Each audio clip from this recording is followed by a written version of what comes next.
Lutong masarap na isda naman po ang ating lulutuin ngayon. At ang klase ng isda na ito ay napakamura lang po dito. Sa kawali atin na pong i-arrange ang ating in-slice ng pabilog na kamatis. Ilagay na rin ang ating sliced ginger at garlic. Isalansan po ang ating isda. Mayroon na pong asin yan at ground black pepper. Lagyan pa natin ulit ng ginger at garlic para ito ay maging mabango. Untap, lagay natin ang mga natitirang mga slice kamatis at magdagdag tayo dito ng 3 slice na lemon, pandagdag din ng lasa.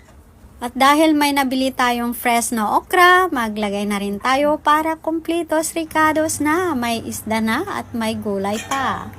Takpan hanggang sa ito ay maluto, hindi po tayo dito naglagay ng tubig.